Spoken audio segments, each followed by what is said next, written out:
It's your favorite math teacher. Welcome back to the channel for number 29. Time to talk about some function characteristics. If we want to talk about this function's characteristics, we might want to be able to see it. So let's graph it. Here's the function. We know that if this is slope-intercept form, the last number that is the y-intercept, where it intersects the y-axis at 1. And then the negative 3 over 4 is the slope. Okay, and so if we go down, that would be the negative y direction, 1, 2, 3. And then we go in the positive x direction, 1, 2, 3, 4. Okay, because a negative 3 divided by a positive 4 is negative 3/4. We shouldn't go in the negative direction both ways, because a negative divided by a negative would be a positive, and we would have messed up. Okay. So those are two of the points on that line, and that's really all we need to graph a line. So let's do that.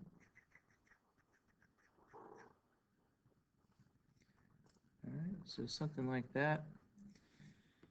And what is the domain of this line? Okay, that would be domain refers to certain types of values and the extent that they cover. Like if I said, what is your domain? And that's like, what is your area? What is this function's area? And the domain for this one is all real numbers. That means it covers all x's.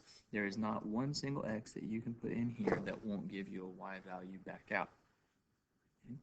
Now range refers to what type of y values do we get out as a result of these operations over here. And again, we can get all real numbers. If you look at the arrows, this would continue to go down and to the right forever.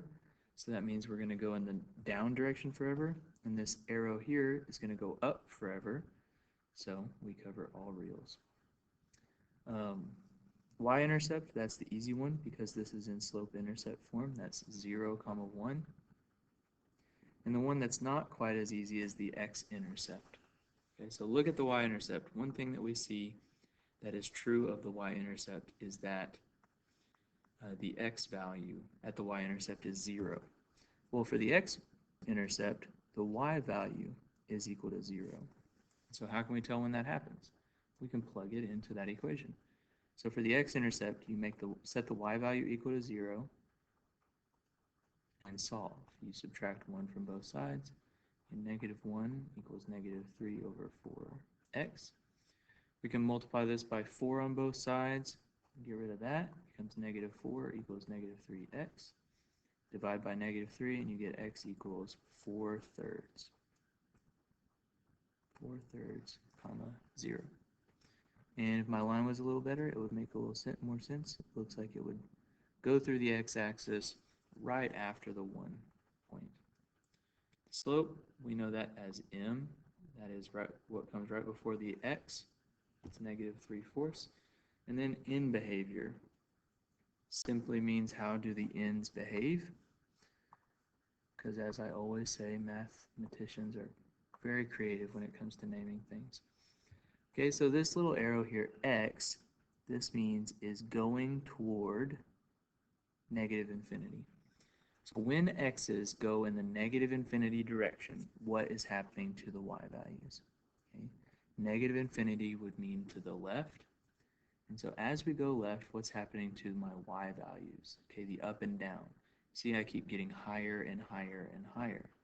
That's because if you keep going up forever, you're going in the positive infinity direction. So as x approaches negative infinity, y approaches infinity.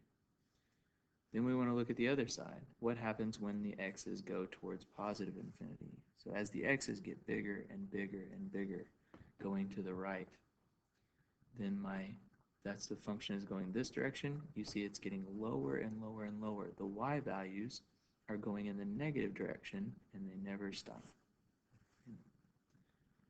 And last thing I'll say about this is if you look at the domain and range, so domain, that's x values. You see my x's go from negative infinity to positive infinity, and my y's also go from negative infinity to positive infinity because we've got all real numbers in our domain in our range.